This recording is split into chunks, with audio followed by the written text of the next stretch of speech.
In Christian mysticism, Jesus Christ serves as a profound mystical center, embodying divine wisdom and healing. His miraculous acts and clairvoyance resonate with the traditions of mystics who seek deeper spiritual truths. The teachings and experiences associated with his life invite believers to explore inner dimensions of faith, emphasizing transformation, love, and unity with the divine. Thus, he remains a guiding light in the journey towards spiritual awakening. When it comes to the Islamic tradition, Prophet Muhammad, peace be upon him, is often regarded as the first Sufi mystic, rather than being a separate sect. Sufism is a spiritual approach within Islam, both Sunni and Shia, that emphasizes intense devotion and inner transformation. Sufi mystism in Islam is a mystical inward dimension of Islam that focuses on purifying the heart, cultivating direct personal experience with God, and achieving divine love and knowledge. Welcome to the Reality Unveiling podcast, where we explore the hidden and misunderstood truth shaping our world. Each episode delves into various aspects of life, revealing insights that are often overlooked. Join me as we challenge perceptions to inform and inspire thoughtful reflection. Please engage by liking and leaving your comments. I will make sure to read all of them and get back to you. Also, don't forget to subscribe to help spread the message. I'm your host, Madina Gimbo, and like I promised in our previous episodes, we will be unveiling why mystics are often persecuted throughout history and even today. We will also see how they are persecuted or some of the methods used. Talk about where mysticism belongs in religion and many more. I also intend to give you guys a bit of my personal experience about religion and spirituality in relation to persecutions at the end of the video, so stay with me. Okay. First, a brief reminder, for those who haven't watched the last episode. I said mystics are individuals who seek a direct personal experience of the divine, moving beyond mere belief systems or religious rituals. This process leads to personal transformation, with many described as living in a transcended way. Modern view suggests that ordinary people can also be everyday mystics by finding profound scared connections in everyday life, such as nature, relationships, or community. With that said, let's take a look at some of the historical examples of mystics, starting with Christian mystics. We have Saint Teresa of Avila, who was a woman of God and lived more for others, spending most of her time and energy seeking to reform herself and the Carmelites. She founded over half a dozen new monasteries. The next was Saint John of the Cross, a Spanish Catholic priest and mystic.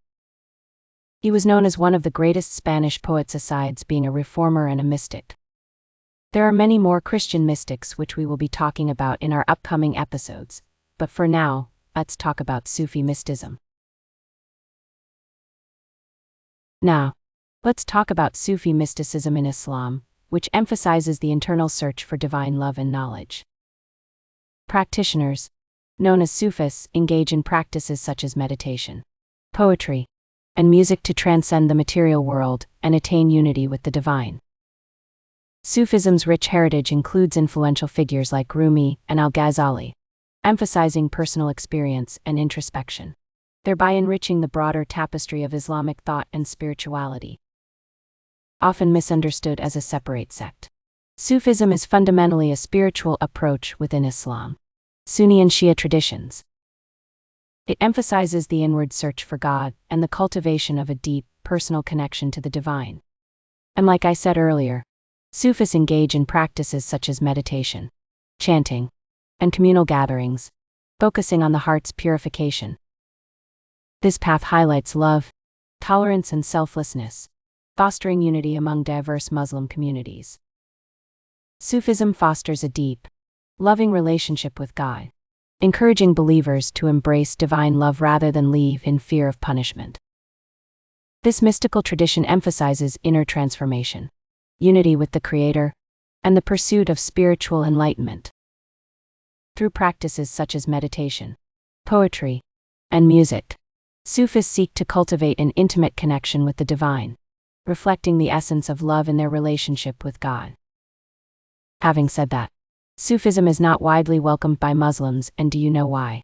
Well, They think, or should I say that they see Sufism as emotional and uncontrollable. Personally, I don't see anything wrong with that. Please enlighten us in the comments section what you think is wrong about something being emotional. Some Muslims believe that it is a dissenting form of worship at odds with authoritarian power structures. In my opinion, matters of God and spirituality should evoke profound emotions that transcend rational control. This raw emotional connection often leads individuals to discover deeper truths about existence. Such experiences, free from restraint, allow for genuine reflection and transformation. It is in the uncontrollable burst of feeling where one can encounter the divine, fostering a personal journey that intertwines faith and emotional depth.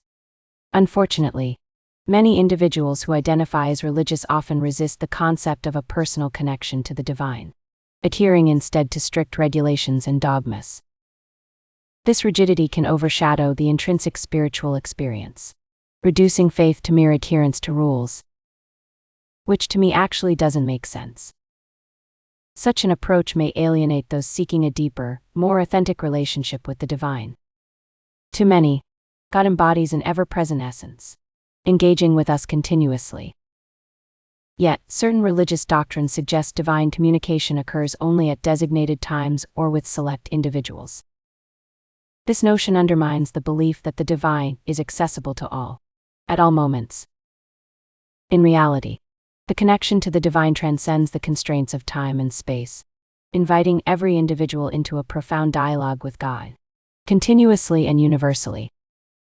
This talk about Sufism and Islam is getting longer, so I will just end it here by differentiating between Sufism and mainstream Islam.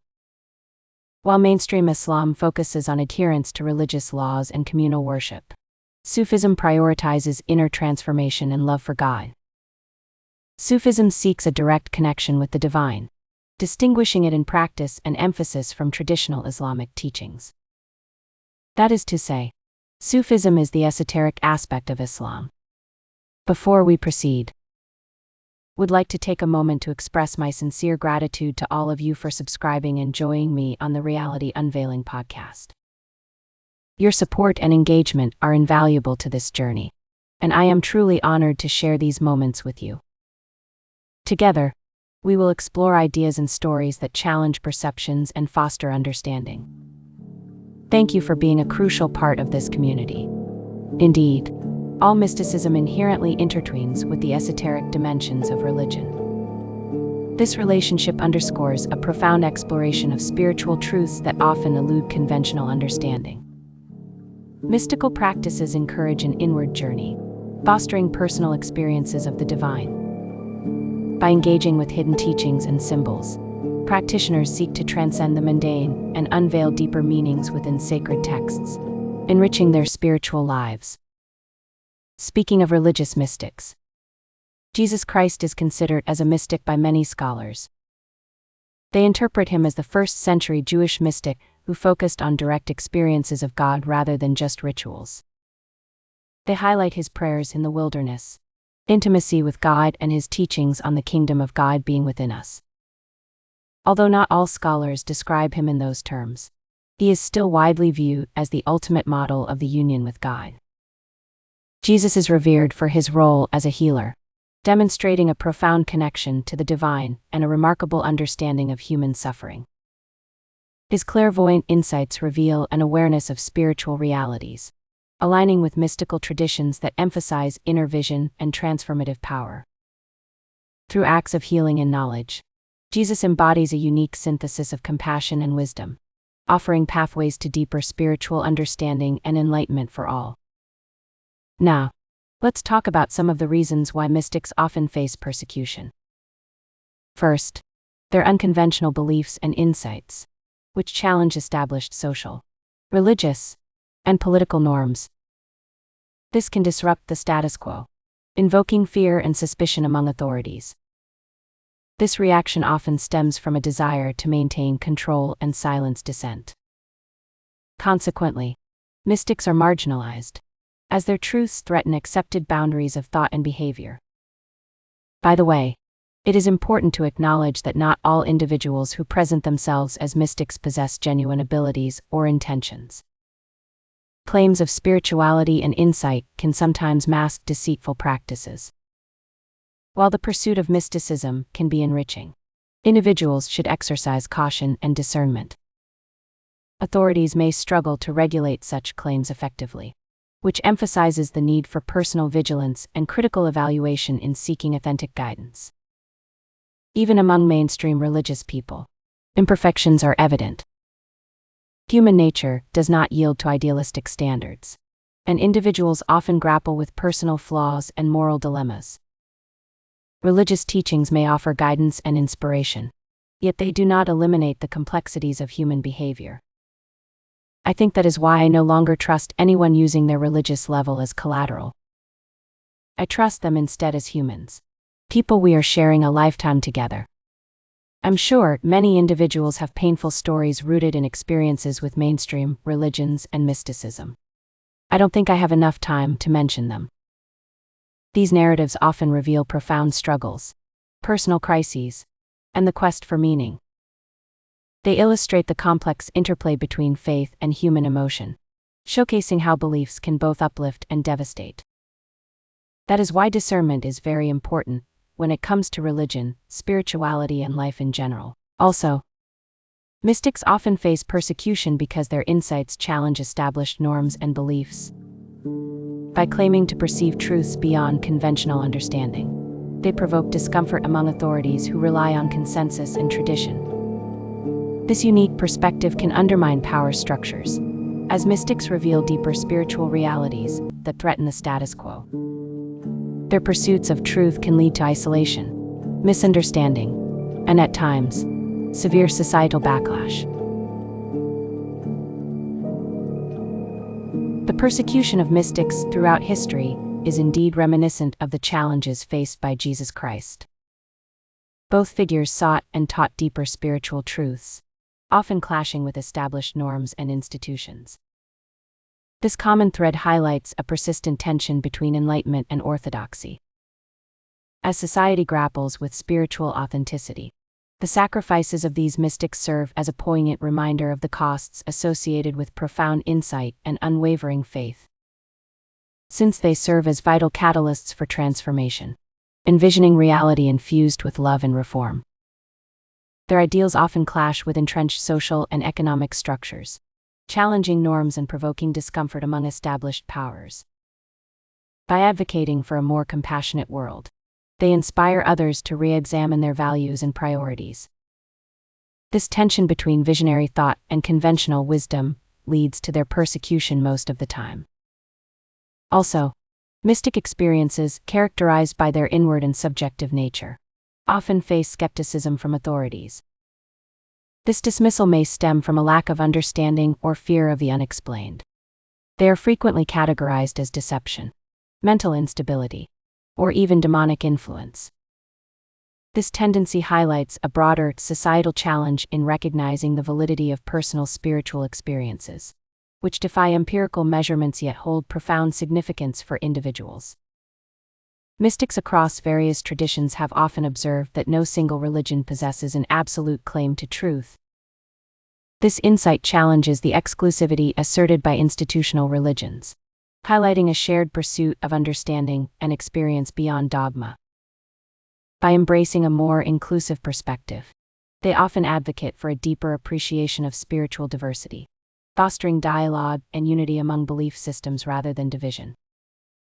Historically, the persecution of mystics has often stemmed from a conflict between established religious or secular authorities and individuals claiming direct personal experiences of the divine. These persecutions aim to control fervent faith and maintain social order. Whether that's wrong or right, good or evil, let us know in the comments section. I will be glad to read what you think.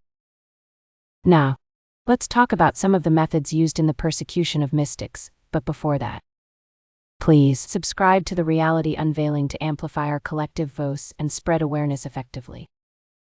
Together, we can break down barriers and promote a more informed society, driving positive change for all. Embrace this opportunity to make a difference. And the best part, it is free of charge if you would like to support even more. Become a member on my Patreon. Okay, Here is a summary of some of the ways used in the persecution of mystics. Social ostracism, imprisonment, and torture. Authorities often deem their practices as heretical or subversive, leading to trials and executions. In some cases, mystics were silenced by censorship and the destruction of their writings. These methods reflect a broader, societal effort to maintain religious or ideological conformity, often stifling spiritual exploration and expression. Accusations of mental illness often also serve as a way of silencing mystics and visionaries whose experiences challenge societal norms. Such claims can obscure profound insights, reducing invaluable perspectives to mere pathologies. This persecution not only stifles individual expression, but also impoverishes collective understanding. It is imperative to protect the integrity of those who dare to navigate the depths of human consciousness without fear of unjust stigmatization.